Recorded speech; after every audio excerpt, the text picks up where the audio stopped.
Mi dopano no come io te lo bazza mi togli.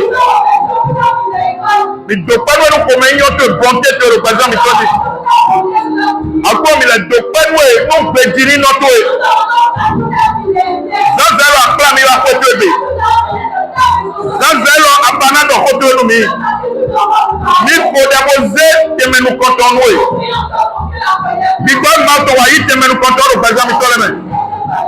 Mi kodeno vi mi tole. Si debu de aklo wa do mi yero Jesus sin come. Because wa te tero te mi to. Wa te alokotoro te mi to. Yi gigola bi okuno. Jesus sin come mi kodere. Amen. For system ma bo dija ino te tore. Zazalo dogbenu ma no alopadero agunton enwo. Bon Zanzelo mi do ko pataki de ma uze ko pataki de dai kabiton di no atogunto. Ewa yin wenu bo otate wenu dagbe mauton. Alléluia. Wenu dagbe de ma weye no ze le temps parfait. Wenu dagbe de ma weye no ze na do wande now. Do beto do polo posi d'examen. Wendede bena diwe wendo polade bana le lekosi wegresi me do jiji me podo kolilesi wegresi me ko wendege egena wa do beto do posi d'examen bon do Zanzelo mau bado to gwemi toni mon projet when we mi le mauton do de jiwe da ikungbandile o etiri e lancer chronomètre de do bezanto bon bezanto je di dérouler di e dan di azankan weji bon when le na je we wa bezanto meji when de na wabo anawaje sisadi wendele na wabo anatite mojayi wende na wabo ina fagbero koma moro direke abiado na wanu mo wende go na wabo ina no vio okoro zoni diwe c'est-à-dire le vecteur de possible d'examen et do étape de l'ebe do na bon Bona mote kaka mo wahuzu papa. Alléluia. Alléluia. Mais le mal aussi si pitome. Mais dans le plan de Dieu. Le mal aussi l'inimeo. Dans l'intention de Dieu. Mal n'a fonctionné bétole de moi. Ça ne fonctionne pas comme les êtres humains. Gloire à Dieu. Et voilà, nous perdons le sens là. Mais dans un but miton, pour Habakkuk si vous ma chapitre 2. Verset 2.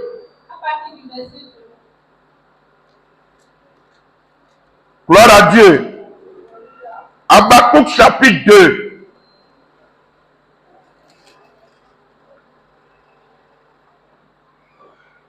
Verset 2 pour toi. Zomi. Habakkuk chapitre 2. Oui. L'Éternel adressa la parole et il dit. Écris la prophétie. Dodai, Dendonwede, Kabi Hodagbe, Dendon Bezantoji, Waladai. Rap la suite des termes. Wala, Dofi Monkoto de Ariana Wado, Bo Amanawa. Après qu'on la lise couramment. Bondandide, nous Monkoto de prophétie ba Wala, Eni Numere Naka, moi Matewa de Fia, Kabi, Nundandide, Ewaije, Bo Awababona Lewa Fili, nous les Mawayado, Ana Fili Dandide, Mi Wande do Leji, Maudo Wala, do Fide Ariamla, Mokadeo. C'est une prophétie dont le temps est déjà fixé. Dodo idewe. Bon, weyano wendebo yeko dontu Elle marche vers son thème. bo doda yeneo edo zoli diwe doda yeneo ejawe titeme wagbe Et elle ne mentira pas. do amen Dis Amen. edo doda yene kuna da digbao Si elle t'a attends là, fi de ho de odi c'est là où il y a bim do dide la Bible dit, do mau do di do edo Dieu est en train de dire, ho de mile mau do do beto eji o prophétie sur ta vie, emile mau edo c'est lui Dieu qui l'a dit. menu waje Et s'il arrivait bo doda yo wa et lion que la promesse tardait, ani no te point de l'attendre. mau de do di do Dieu est do en train de dire doda yo anyi que c'est une prophétie wani wala da yo de l'écrit. ele wa do di do Il edo est en train de dire maintenant, nu ho de ndo nu ate wa lion si ce que Dieu dit ça tarde à venir, wani no te point attends là. mau de da jiru kusibo da Le ikugba Dieu qui a créé les cieux et la terre, e wa do di do edo il dit, emile mau gena do ho lui-même peut parler, lui Dieu peut parler. endo ho de do na goma te wa ya Pas que ce qu'il a dit ne va pas s'accomplir. endo ho de do Ce n'est pas ce qu'il a dit. enale wa modo mi do mo ya Il va mentir après dire qu'il n'a pas dit ça. me do ndo po edo Il a dit une chose. nu ho de ndo nu yo C'est ce que je t'ai dit. nu te wa je Mais s'il arrivait boye wa lion et que ça tarde, ani no te point attends là. ne te wa zobo Qu'est-ce qui fait que mau ze phrase ne do fine qu'est-ce qui a fait que Dieu a mis cette fois là? do beto si de ni no da ikugba ji o Parce que la vie d'un être humain sur cette terre, edo limité c'est limité. do to mi gaji Tu zazelo vois correctement ce matin. beto si de ni no da ikugba ji fi La o vie d'un être humain sur la terre, edo limité c'est limité. de ho mi de Nous prions do mau ni na mi 120 ans que Dieu nous donne 120 ans. me de la do de ho D'autres prient do mamo 80 ans pour avoir 80 ans.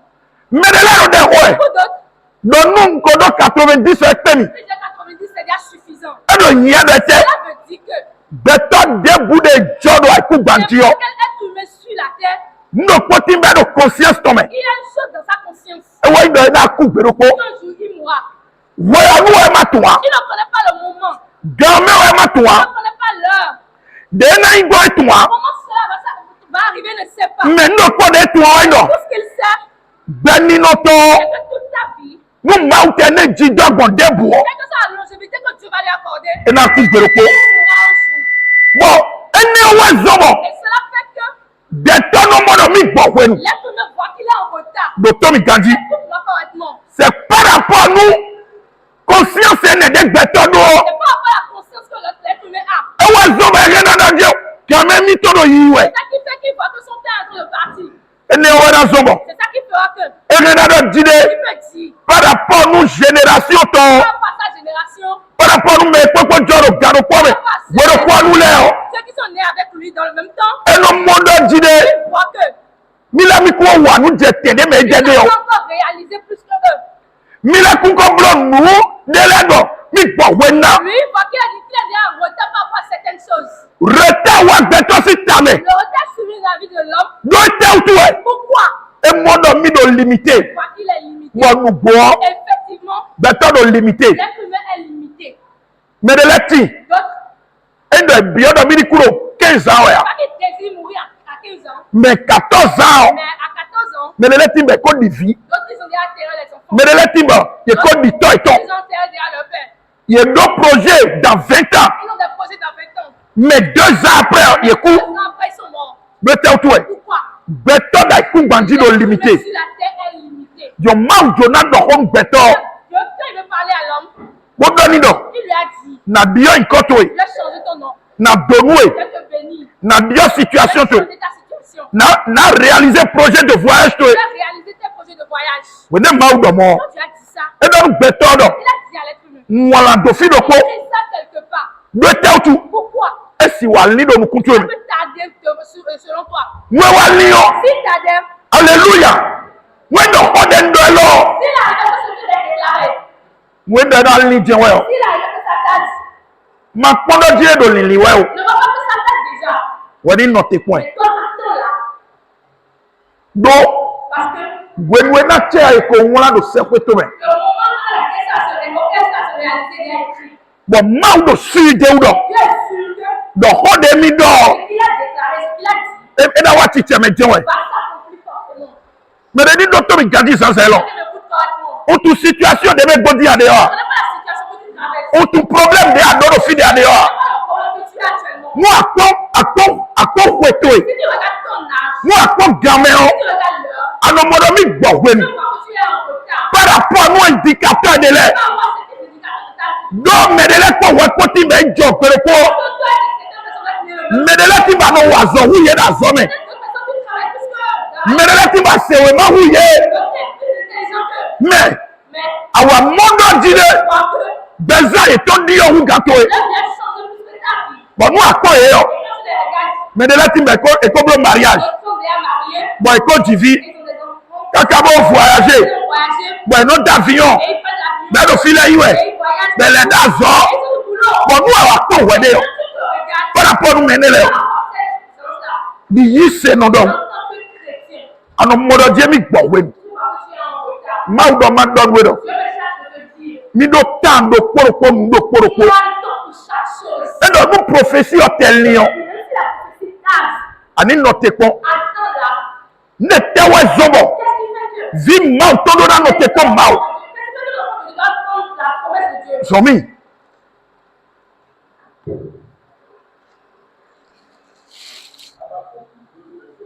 Oui, 2 verset. Oui, à 3. Les choses que je te fais voir arriveront, Nu de adomi mo egbele na wa chicheme. mais seulement au moment fixé. Mais seulement when de iye ko nwa do ina wa chicheme o ga ine meje na wa chicheme. Elles vont bientôt se réaliser. Bientôt mauto. Le bientôt de Dieu En 2 ans ouais toi. n'est pas tant que ça que tu calcules là. Bientôt mauto. Bientôt pour Dieu, Et si 10 ans après. peut-être 10 ans après. Bientôt mauto. Bientôt pour Dieu, Et si 1 an après. 1 an après. Mais bientôt mauto. Bientôt pour Dieu, Et quand il est 2 jours après. 2 jours après. Bientôt mauto. Bientôt pour Dieu, Et quand il est yegbe. peut-être aujourd'hui. Et yewa tout game. C'est lui qui prenait le temps. Maudo. Dieu a dit, Nous de moi de neleo. je crois, Et na wa chicheme. ça va s'accomplir. Mais Mais, wende wala do. c'est le temps là. Mais zande dion. Mais bientôt, Et na wa chicheme. ça s'accomplit. Maudo no Abraham do. C'est Abraham. Zande dion. Bientôt, Na nawe vi. je vais te donner l'enfant. Mana itonwa kotale Je bi. suis un père pour les nations. De maudo monio. Je lui ai dit ça. Do 75 ans. C'est 115 ans. E wa Abraham do.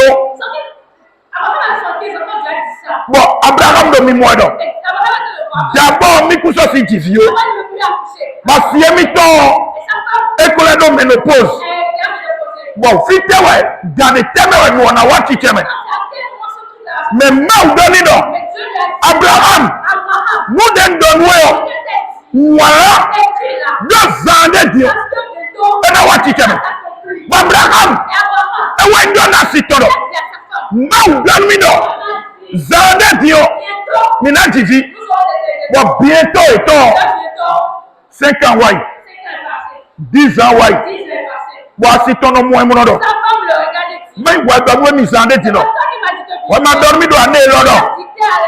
Do mi na jivia. E do lili we.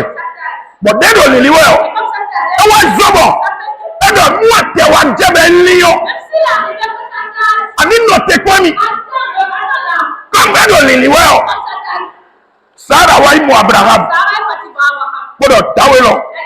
Mi ni do realiste pede. Fide mi de dion. Nye sa si na we via. Mi kando me sento do korofi. Bon, dam mon coton. Na boze noué.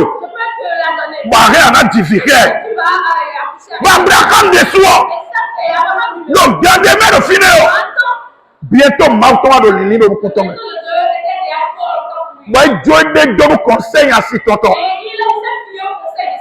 Bon, et que c'est 20 ans. Et que Agar. Agar Wadi Ismaël. Bon, maintenant, Abraham, non.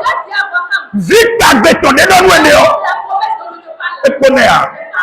Donc, donc, moi, t'es lion. Ma solution nous yo. Mana mi conseil yo. Mana de na blogo. Wa na lo de na blogo. Nyendo nu wado. What tell you? Ami no te pon. Nya wado wado. No incapable. Ne gwa solution ba nu. Ismaël of you. Mec pas baisser vieux. Elle est pour le couteau. Ah. Bon, Abraham wa donne ça d'aro. Aba solution kabi.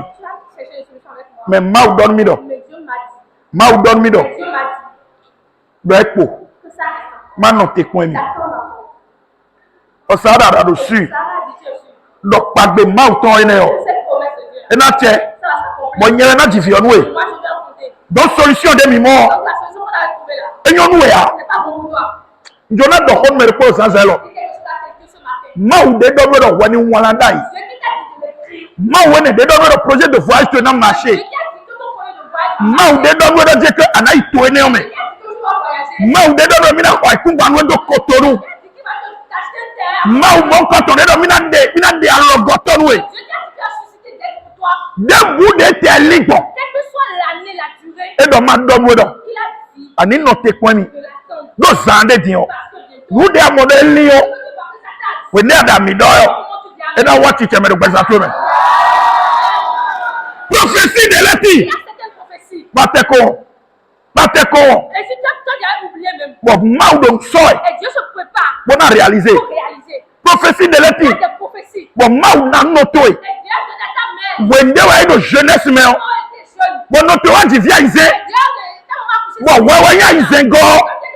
Donc atese bon ma ou do monipo. Tu n'as même pas entendu Dieu lui a Mais dit, ma ou do ma don wedo. Dieu me sert, je te dis, Ko de mi le ma ou. ce que lui dit, Bon hunu emi to. là, on va s'accoucher. Bon don noto do wene no. Si elle t'avait dans le temps, Mi na ke wa ti cheme dion. là, va s'accomplir forcément. E wa zo zaza lo. C'est pourquoi ce matin, Ma ou do ma don me de do. je me sers de dire à quelqu'un, Mi jona rekpagbe mi to wa ti cheme do bezato. accomplis sa promesse dans la vie de quelqu'un. Nsi amito ya. Ma ou dani do. Dieu lui a dit, Bientôt. bientôt, E na wa ti cheme. ça s'accomplit. Oui, frère Zomi. Les choses que je fais pas arriveront, mais seulement pour m'officier. Au moment seulement. Au moment. Fixé. Mulana wa ti cheme do a forcer mi utwa. Les choses ne s'accompliront pas parce que tu m'as forcé. Lana wa ti cheme do a yavi gege utwa. Les choses ne s'accompliront pas parce que tu as beaucoup pleuré. Lana wa ti cheme do a wa misa gege utwa. Les choses ne s'accompliront pas parce que tu viens tout le temps à l'église. Ene ko inu normal ba do na isenye ma o. Cela, c'est normal pour que tu viennes adorer Dieu. E ko inu normal bo akwa to na senye ma o. C'est normal pour que ton argent adore Dieu. Wo normal bo tan to na se ma o. C'est normal pour que ton temps adore Dieu. Mais nous do kwoti. Mais il y a une chose. Bon jona don we. Je te dis. E wa ndo je nye wa nwa do fide do. Moi, j'ai déjà écrit que We nenu je na wa ti cheme do. forcément dans ce temps-là, ça doit s'accomplir. E wa zombo. C'est pourquoi Adona no tuta ma o tu to. dois connaître les temps de Dieu. Adona ime mon koton. Tu ne dois pas être celui-là. Bena no no te ko ma o. Tu dois être celui-là qui attend le temps de Dieu. Mais exercice ne o. Et cet exercice-là, E no ve o nu gbeto le. c'est difficile pour l'homme. Parce que ada gbaza to pon e. Quand tu regardes ta peau, ta chair, Ado kwe to pon e. tu regardes ton âge, Ado calendrier pon tu e. regardes le calendrier, 2026 ko le fifo e. tu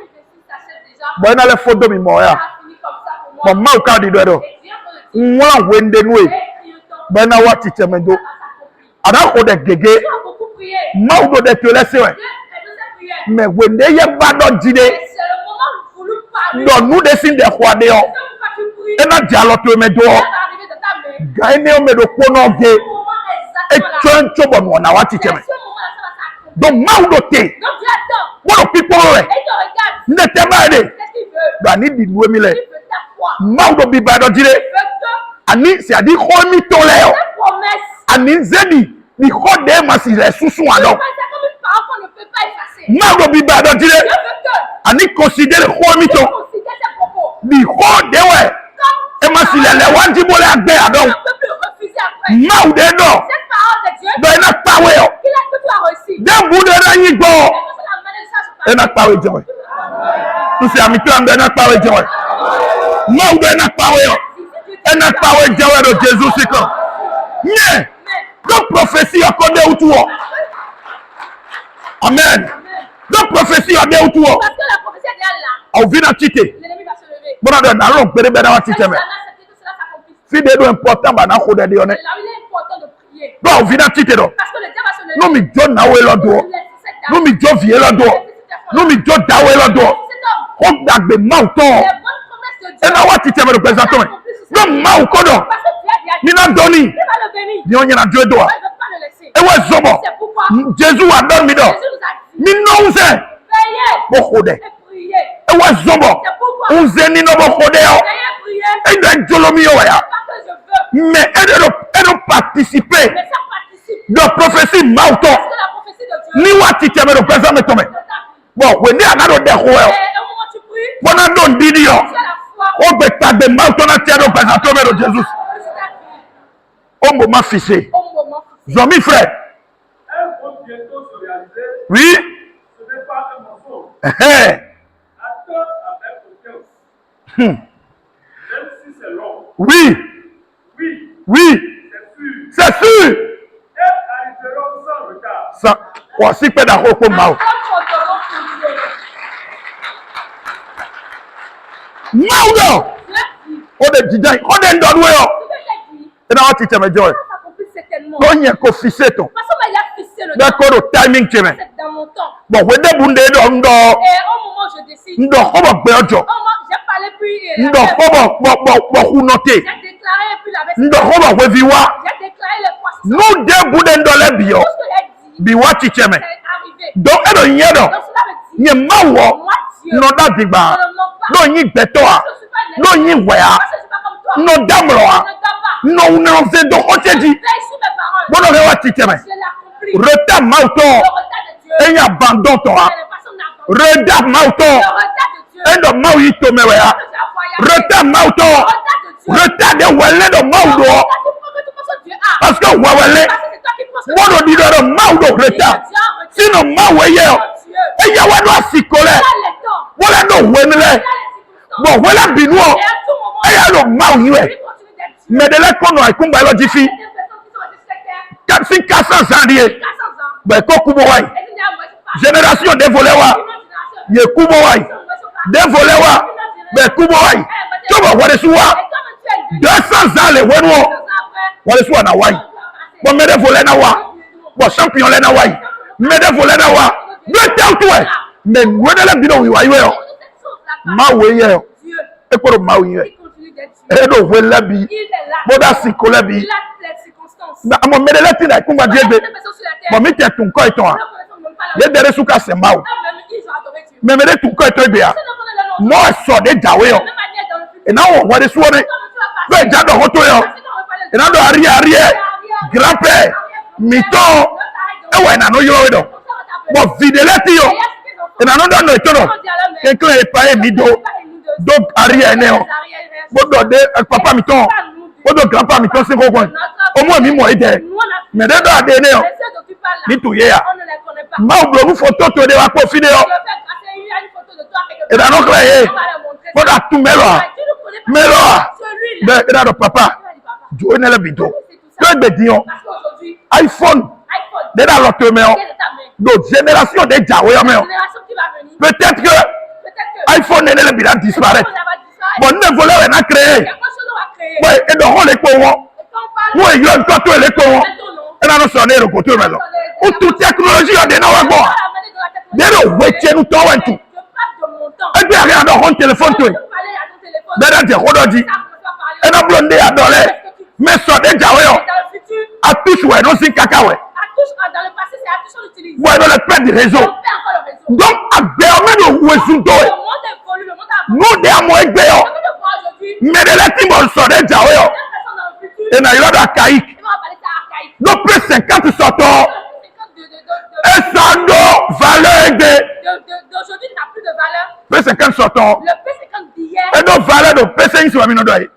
PCX d'aujourd'hui, E do pre 50 so. P50 hier, Me ku pre 50 so le qui o. a conduit P50 hier, Bono se ba gladi na so le o. ils sont égoïstes avec ça. E me ro mon mari est capable. Ceux qui ont payé mon mari est capable de E me ro mat 90. ceux qui ont payé la moto Mat 90. Be jawe le o. Et quand ils viennent, Me bi do gbe to se we. on entend la voix. Bano da se mato sin gbe. On entend la voix. Ze matu to egbe. Moi, cette mat-là, Bi do gbe debu to we. on a qu'à crier n'importe comment. Bono yo yo gbon debu. On a qu'à neuf n'importe comment. Vi pe vile na do nwe do. Je dis, on te dit, Mauna nami kwe. Dieu va me donner de l'argent. Ma papa mauna nami kwe. Dieu va vous donner de l'argent. Bon mina dio keke Vous mito. allez changer votre moto. Atunde utuwa. Si c'est pour pas, Ei we to sindea. c'est pas l'affaire de l'étang. Wewe modo dire. C'est toi qui vas Mi entretenir keke mito. ta moto. Me keke to yo. Mais ta moto, Akai kwei. c'est archaïque. Docteur mi ma do hoponwe. Tu m'as dit que Moi problème to de suo. la même prenez tes E problèmes. na uzo akai ki sa deji. Moi tagba to le de suo. Prenez tes soucis. Do mausi nuko. Dieu. E nya kai ki do mausi nuko. Do maudo. Parce que Dieu Ma tie premier den ze dawe na. Nyewe tumbo tunde adegbo. Ko tumu de na ze we blo na. Nous de vanter na de. Nous de amodomi do retard na. Yene la yin de budo mu konti ya.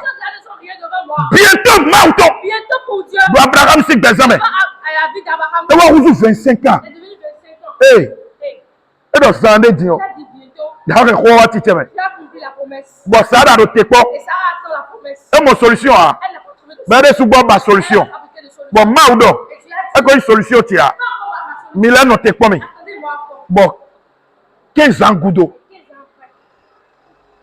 Chobo.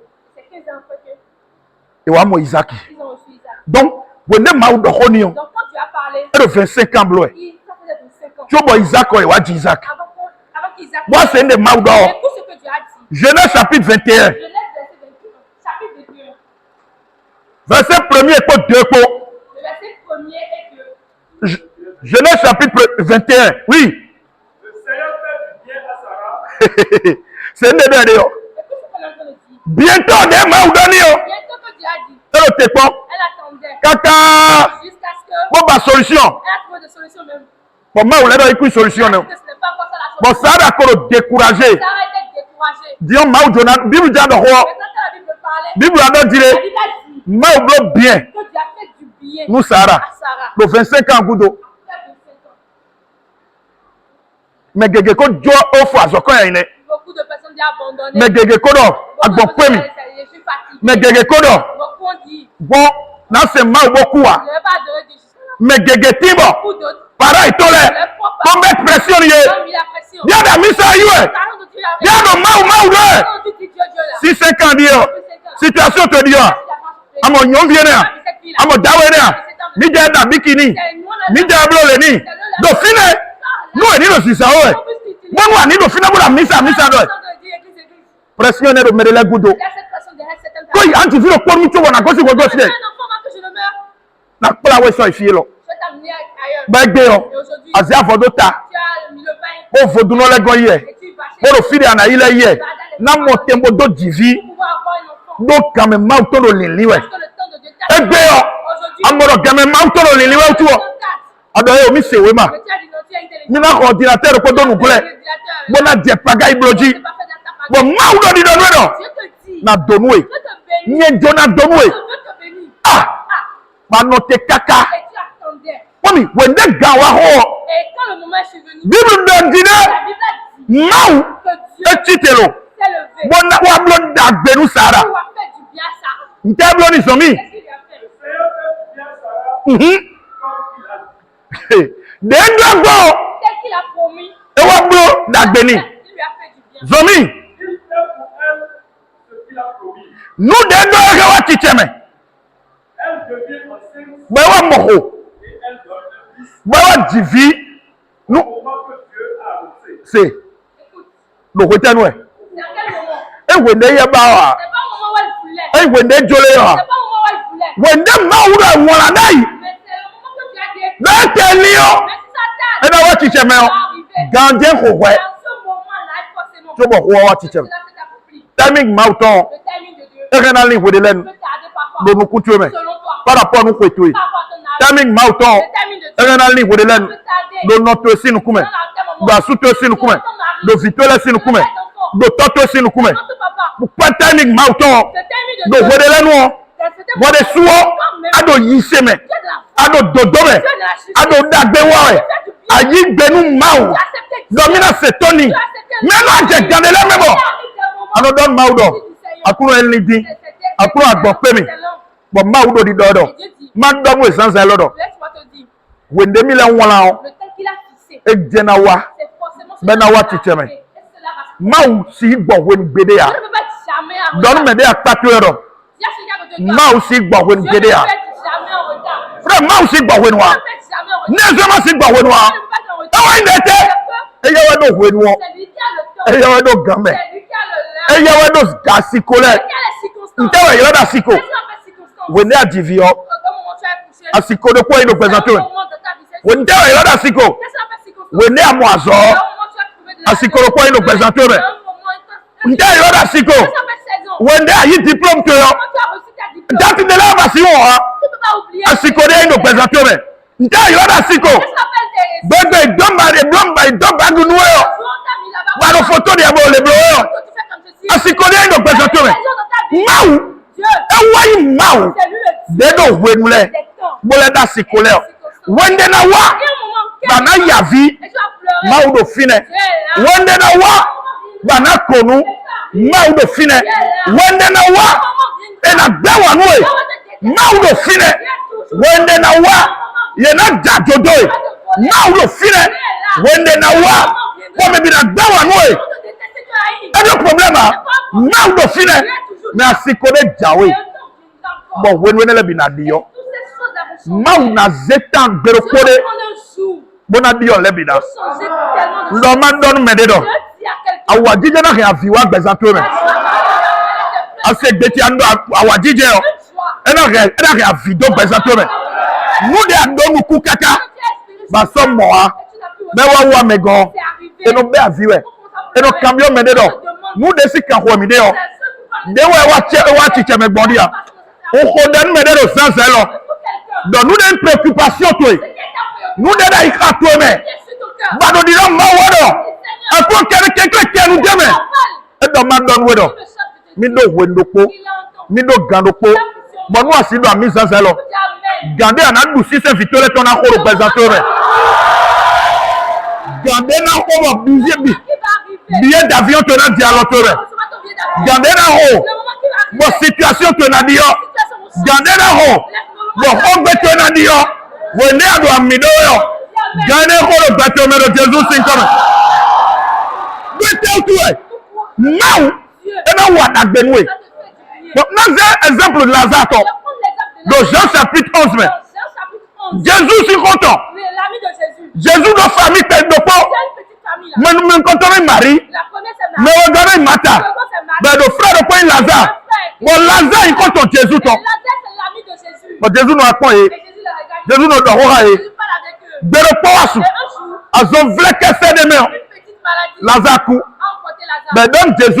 Et ils ont dit à Jésus, Dans Lazare cou. ton ami est mort. Lazare Jésus l'a noté au fil de Il Dieu. n'a pas attendu là où Nous 2 jours. pendant 2 jours. Tobo dialidi. Avant de prendre la Bon les blocs 2 jours. Tobo wa fiyo. Mais la zene. Bon Lazare. Et Lazare, Et qu'on soit bon sordi. on l'a dit enterré. Mais t'es tout. Et pourquoi? Selon Martha. Selon Marie, Selon Mario. Jésus Jésus gbọ̀wé ni. est en retard. Mais dɔnnu wo dɔ dire Jésus nɔ gbɔ̀wé ni. Que Jésus est en Njona retard. dɔnnu sanfɛ lɔ. Je te dis ce matin. Nu de mɔ adebo la fiya wɛ o. Quand tu vois, tu es en train de Nu pleurer. do kone na do finɛ. Peut-être même chose sera là. Bɔn gigo to na lɛ lɛ kɔ wa. N'o ko de ano to. Quand tu regardes, N'o de ɛsɛ si nyɔnu mi ya. tu parles. Est-ce que tu es rena di wa? On peut changer. Jamaw to ne jawe. Le temps de Dieu vient. Bɔn fura fi ye dewe ko de yɔ. Et la- E na lɛ célébrer wɛrɛ fi yɛ dɛ. Nɔ jamaw to jawe nu ye. viendra. Bɔn e ma koko do kati yɛ dɛ.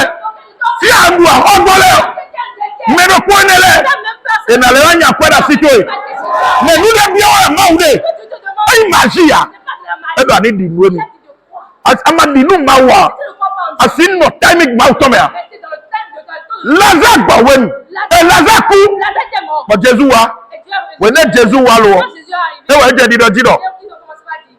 Jésus. Mata dɔ ni dɔ. Nu akoro fi wɛ o. Jésus ye. Nu akoro ya wa wɛ o. Vi nɔ vi mi tɔ na ku gbede ya. Bɔn Jésus dɔ nu Mata dɔ. Mata. Est-ce que kaka ba ku gbede ya? Ndɔnu etɛ li yɔ.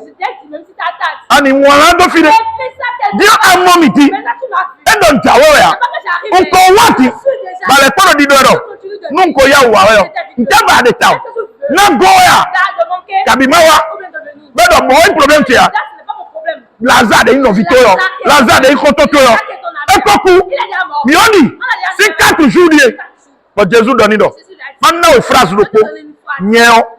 Nyɛ wa fɔ si ku. C'est moi, je suis la résurrection Kpɔlɛ yi gbɛ. et et la vie. Moi, dis-nous. Si tu crois, Anamo tu kigo vas mauto. voir la gloire de Dieu. Endo asende do. Le temps de cela dit, Endo moi dis-nous. si tu crois, Anamo kigo tu mauto. verras la gloire de Dieu. Frère, Frère, maudo mando wodo. Dieu me cherche. Moi laisse di nous pede yo. Tu crois en Dieu. Anamo kigo Tu mauto. verras la gloire de Dieu. Maudo mando nu to gwo mi to. C'est le diable. Do nu asindi nu. Tu peux croire. Anamo kigo mauto. Tu verras la gloire de Dieu. Digo mauto no te. La gloire de Dieu est là. Men endo ndini te bai. Mais il te montre. Moi ni sin no te nu hwe nu. Si tu peux attendre pendant le Moi ni sin no ndini yo. Moi ni mo te wo no te nu ta mauto. La foi, c'est pourquoi tu peux attendre le temps de Dieu. Bon connaît Jésus dans mon matin. Et quand Jésus a dit ça, Imaginez matin pede quoi. imagine Marc dans le Eh ben yo. ok. En tout cas, ne le bien sûr ko sin ko wa. Endo me oku. Wa su wa blo 4 jours to wa. Me bi e ka tu we do mi wuro fi. Bo ka ti e mi ko e. Ne jo humblo. Bo Jésus do ni ro. Bo fite mi kaze do taw. Fite mi kaze problème ne do taw. Ma diene fite mi kaze ko do taw. Mariage mi to de ma wa ti teme fite mi se do taw. Projet de voyage fite mi kaze do taw. Jésus wa ja ki camion diro. Fite mi ze le konton ti odo.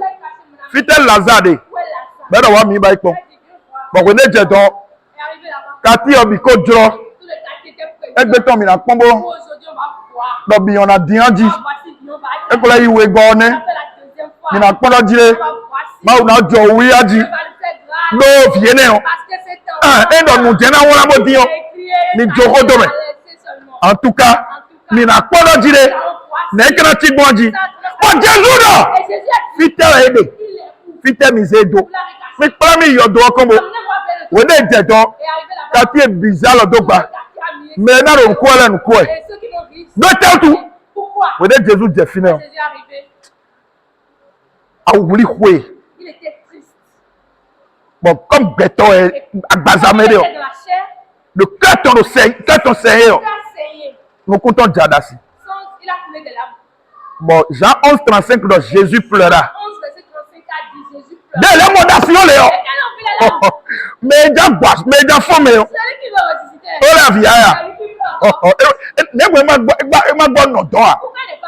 Oh oui en do de gbe fi. Atun de Jésus bloa. Jésus ouais. Et bien dimension de vous c'est roté. Écoute-moi. Mata donne Jésus do. Wa wa we o. No vi mi tona kwa. Atun de yi mo a. Wa ko wa we o. Anagbo azoni. Tu vas le guérir. Mais Jésus banane notre dimension ne me. Tu ne veux pas rester dans cette Et bon poison me le dit no bibi me. Il y a trop guéri de gens. Dieu est déjà donné faux coup. Maintenant, il faut arriver. Mais quand on faux coup yo dit, Mais il a dit encore, c'est trop de il morts. faut que pour le niveau temps pédé. C'est dire bien dimension de vous me ouais. On nous dit la meilleure dimension de vous. Alléluia. On va comme Bible dit mais pour le point de bras c'est né on est. Le seul mot qui a fait un du c'est lui. Alléluia. Amen. Alléluia. Bon mata. On doit marier quoi? Et Marie. Et le Jésus quoi? Jésus dans eux. On t'a fait un babé à. On t'a dérobé à. On t'a fait un petit peu moi. Tu as des codes yo. Beaucoup sont dehors. Bible a zéné on.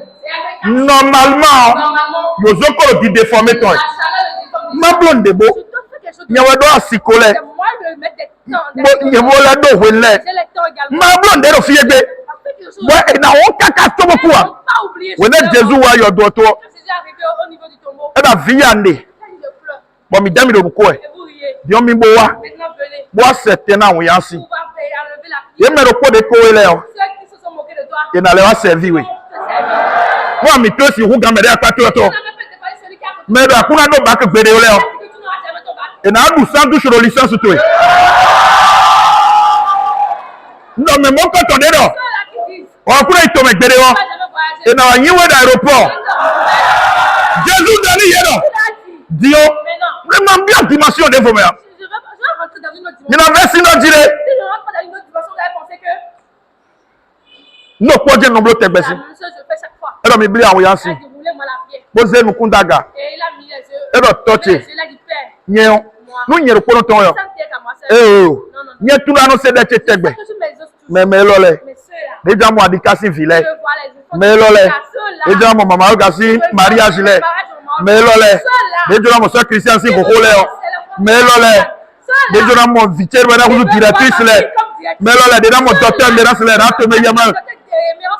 Ok, non, Ok, je vais faire quelque chose. Papa, Papa, Lazare, Lazare, tomboa. lève-toi. Mon mi m'appelle tao. Non, papa, Eko rodo je dit. sais pas déjà. Lazare!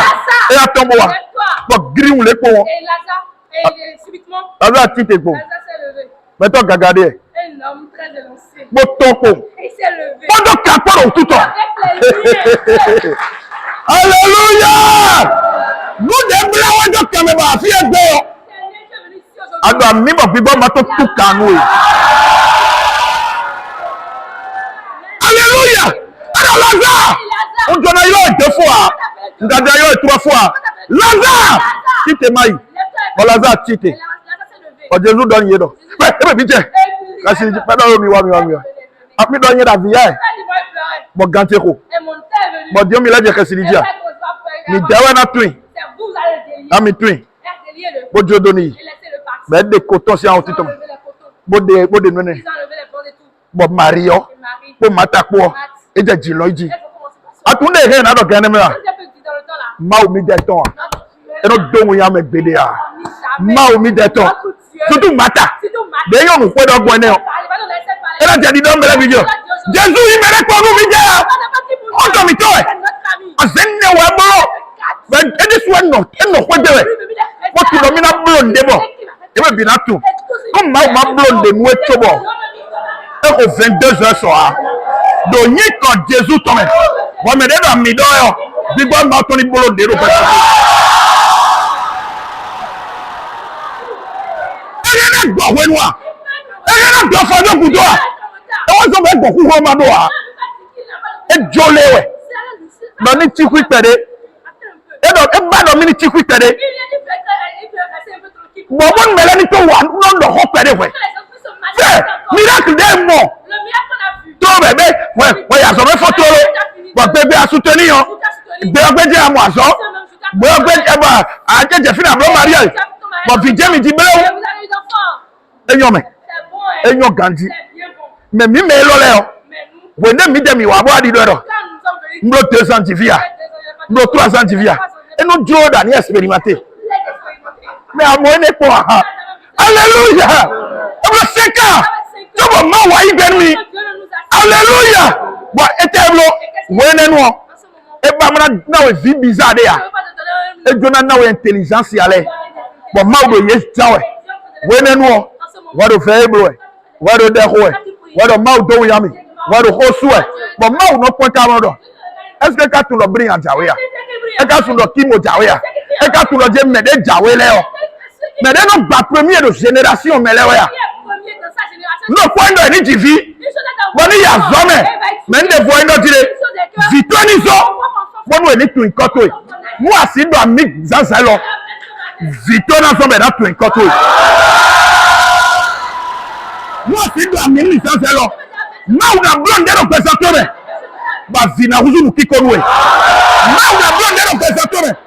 Wa dije to na leko akwese ma una bro ndero bezotore ma sala ya fi gbede ya le ta to e ye wa do wele boda sikole de Lazare tite o wa imaginer joie et classique comme Jésus bon Jésus donne mal et Lazare wa mi bon matana gudoton marina gudoton e na nkwe do me go finale bi yo e na bi yo to ko me na e mu eje gbe yo nye moko gbede gbeche me e gbon vonu Jésus ko le fon kuti o abi ene gbon vonu Jésus ko le fon ti o devo ah me na nu eje gbe o me de moko a me de tejo e do Lazare ku o Jésus fon e me do mi o tu wenele e do e o e lo eton e ko di Bible azende be e do adigba me de si bro mo gbede a me do nu e do jide nyere so e mo nu o nde na jero betu me bo amen family to be na apon nde na jero betu me bo betu be bi na se ma o nde na jero betu me bo agbon bi na apon le ma do we tenu e wa tiche me ne ma o kablo mi go ne ma o kablo lo re sugo ndonu ma o do egbe ndonu Dès na résultat. Ni est bientôt. Fille ndo de daido. Ndo na ti école pas. Tabi ndo bo fie. Muna de ronier. Da yana nu wa to e. Kaka benati. Kwa mi jour de wende examen o. Nto bla unu mi kabo. Ndo bio. Ma do ko kunu ya. Ndo foge des gens amana dia o. Ouais ndo amai composé o. Moi c'est composé o. En dit tiens ouais. Bada mi papa.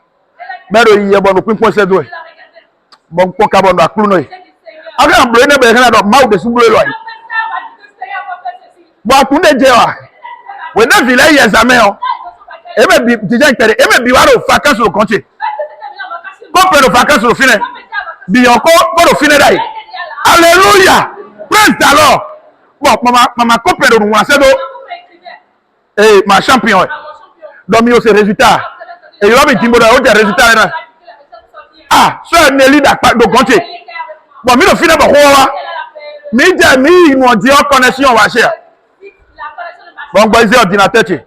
Bo bi o ko no ti ben. Bo te po connexion wa so do. Bon no se ko be bi o ko ben. Na re na mi numéro de table to là. Au lieu na ibi on to jenu ko. Il complète ton jenu ko. Den ko complète ton demain. Ben lile Léon. Bon moi admissible. Parce que tu as le bon. Non ma do ho. Ma su ho we o. Na mi bi on de su ton. E me wole bi ne ro fine ne. Me na di me ma di a. Akuru no e. Bi on ton ja ho de me. Bon ma o don mi do.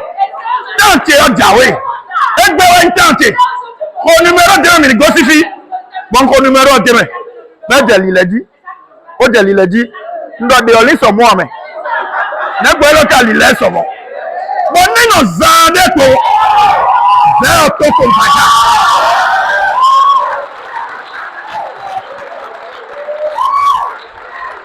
Alléluia. Alléluia. Mo mi lo ji no ko me. Mo bi akulu ame. O pe no ko me do. Bi o do veranda ji. Mo do ko pe bi o admi. Alléluia. Ko bi le bi be wesu. Do teutu. Wende de be no yavi. Mais wende de be no konu. Won kiko to eton. De to de sidotia. Ma o no décider nde do fitonji. Wa ikun gbanji o mere no do te ya. Be si egbe o. Mo si do ami ganji nu ko de don de o. Ti to me ma ton de won do beto eji o. Gbewe anano be na watch ti me do bezante. No no. Endo wende nwe. Bo tuno mi na wande nwe. Anadu yan. Akana ya via. Mu gama o to ja ho. Kentole no resu ko ganji. Do to mi ma do ho ko nwe. Nu gama o to ja ho. Et non mon vrai gege. Bon ma no éprouver me mo ko do. Est-ce que egenale no te pedea? Est-ce que na le de pedea? Est-ce que na le no te pedea? Est-ce que na le do ndiri pede mia? Frère, ma do mando nwodo. Wende de be no yavi. Mais wende de be no konu. Wende de be no yinwansi no. Wende de be no ho no. Wende de be no koka ato. Wende de be no propriétaire. Wende de be no yiwa mo no.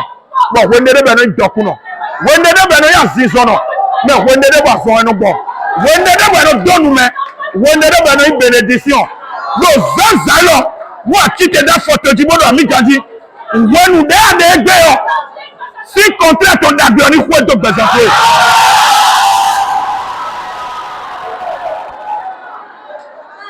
Tam mauton. E jawe nou e. E do de Esaïe 48 43 mais. Verset 18 ans. E do wonu kokole. Wonu de kokole. Fi de epo de da ile o. Won bi. Fi de da ku metide o. Won fi ne le bi. Verset 19 ans. Edie. Nyede su mawo. Nko sonu. O jabo nu yoyo. Me ko te sepo we. Est-ce que ado mi mo ye? Na de ali gbogbe trotro me. Ma do ma don we do dire. Da ko da sito egbe ya. Me ananya sam mi nu me de so me no. Ma do ma don we do dire. Ta ma ni sonia. Nu ndo ko de bo assemblée lo yin wa na o. E we do je le bi o. Ye no hoka. Et me bino bana wan. Et me bino bana yinde. Nous avons continué pour mon bloc. Et d'ailleurs, peut-être à mon solution, mais man de holo konwe. Ma ou de semideo. Et na zia l'autre da gardien ouais. Et na zia l'autre da gardien ouais. Et na dia situation toi. Et na doa. Ana nuya. Do tel toi. Ma ou de. Bon ma ou de dedeo. Et donc ma donne we do jide. Et mila we do wenle. Mila we da sikole. We de bunde wa fini. Domine no kovekpo. Les flins do jide. Ndudu na wa igbero ko mi tongwe. Do tel toi. Et donc ndudu adi ko ide don de a. Me ana ndudu be da po. Do tel toi. Ma ou de do fine. Ma ou de do fine. Ba don koveo. Ma ou do ko ne yo. Et qu'on allait approvisionner oui. Ma ou do ma don me de zanza lo kondo.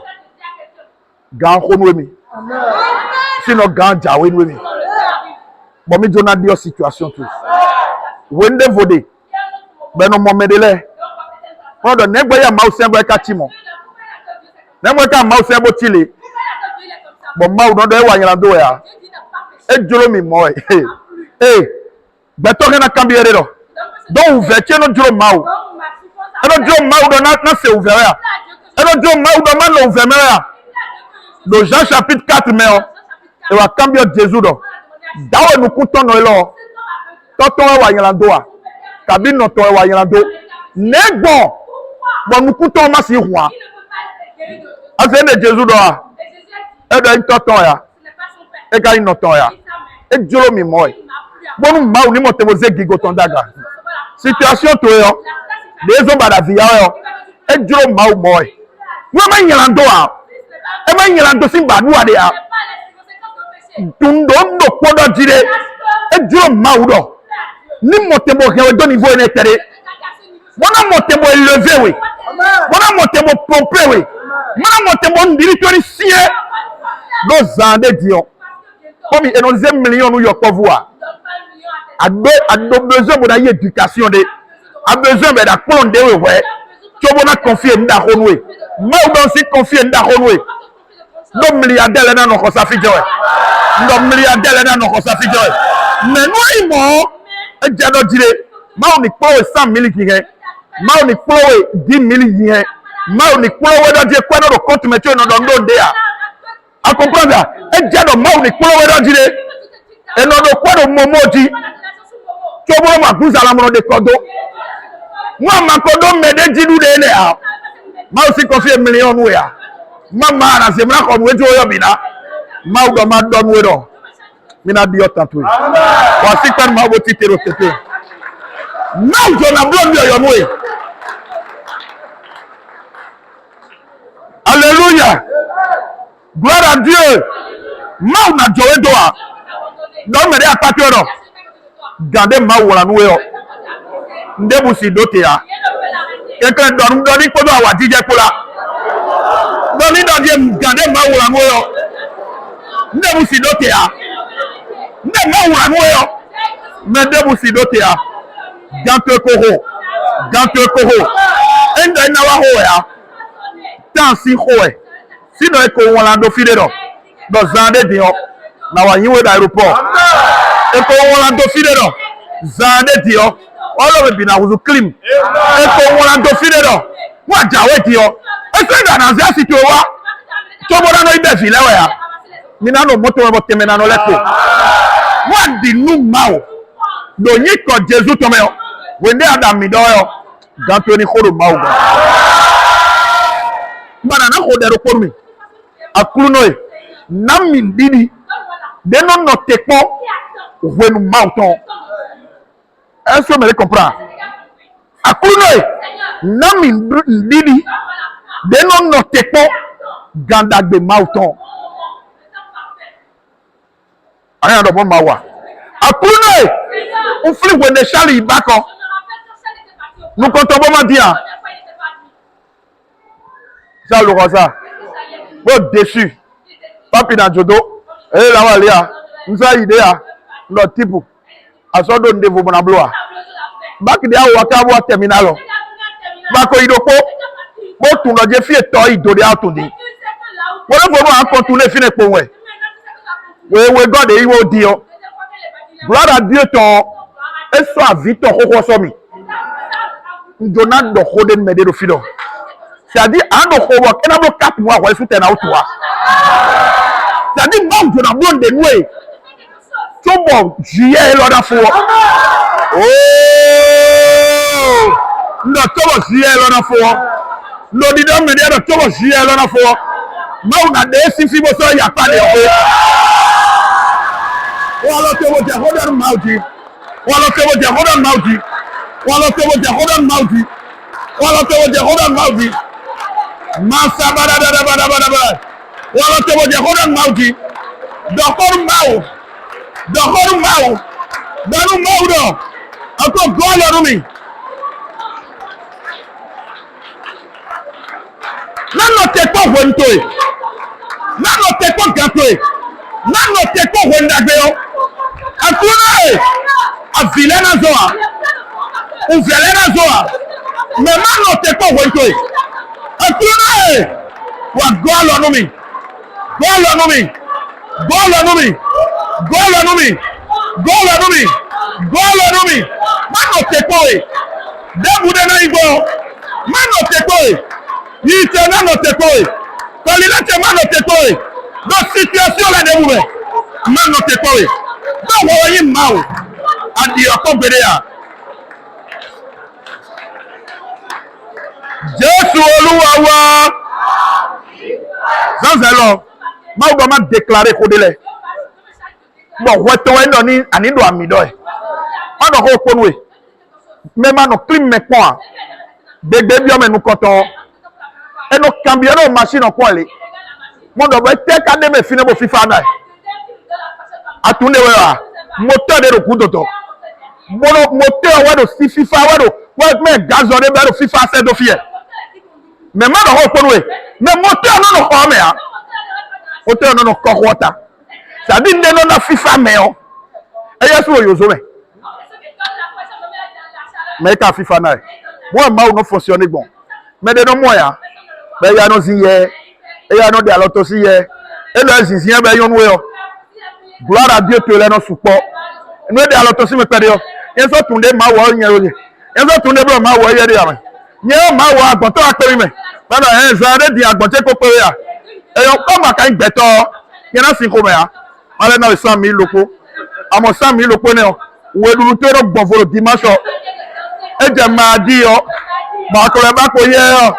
Ana kuno etewe nka wanwe bonyo amasi bi ogbetia etewe nwo tawo ko mo ro mo ojo nyera si ko mento wa re we pe yen po se ko mi dai male na we pede e wo zo amo telecommando no melesi alobe e no klimo su kwa bio e no dondodo mo ma u de su no sere gbon e sere ye o mo na poro gbeji ni no to yo de ado gege o eso aji pada situ yo pada situ yo anu wa mi sa jewe ma u no pense pede baro 2000 wa do mi si na ido de file na do mi na do na do na ket na dim egbe yan ko ngbe ya ma no do enyo e wa nde ya mo ya jo hallelujah but ma u no ti kwije menwe gbe no eno huwe ya aro dia so wa ma no no hwegbe me no gan ho ma no nya elo e da mi sa ye to modo e no male ane semaine lo media njale mo semaine de o me ya mi te ko mi ne 30,000 de wangeli lo kono tempo ba mo aso kle unde mo wa awo 30,000 ne o zoni ri to ro gbofo accompagner donde wa gba na na ket bonana 10,000 de bonana 3,000 de me bonana 10 de me bo afo ami sa o are na duru pere de me bo ma o no ado gbene gbede awa mi sa o e we ko le nkan tonton bo 15,000 pour goto me film yo ma o do ma déclarer do 15,000 odi do 2,000 energy 2,000 francs energy extra vote de vo na no wa oh nous asi do ami do zanzelo si de toto bakpode si de noto bakpode si de papa content bakpode si de asito bakpode si de victoire bakpode merci agbe bibo ma toni rafloué quelque notez dans le temps de Jésus quand même we bele mo de eso si je a ado amino zanza lo ba wa ti teme do bezanti no go man do me si bezanti lo si de mere mo 6 de yo si de mere mo 9 de e dépend position de me de yo o ko de fi de mo 6 je pe ma uni se o ja pade vo ko de Jésus ti ko bo be si egbe yo mo to le yo angel ile na no palawe ko na no le palawe le ko si de o dona to de yo ye ni palawe bo fina de Jésus David do dire ma fo ma wo e wo ile gbo platoche bo na je nde businto wa mo asido ami asana je question wa asana je nidi sinto wa asana je visinto wa asana je digo sinto wa asana go sinto asana je donc Jésus sin coming. Alléluia. Somme chapitre 1er verset 3 alors et do dire atini dodo totoro ba matono ku gbede ya beno na sise do gatome e da lo te dize tato ba se do amiro gbazanzelo asere ku amagbere ya do Jésus se ko ana na sise do gatome so mi o ma to ni kwedo e akron do penwe lo ganto e dagbe yo mi de mi na no te pon do Jésus se ko amen. Voici que d'accord pour moi. Alléluia. Oui, on va tourner le fil.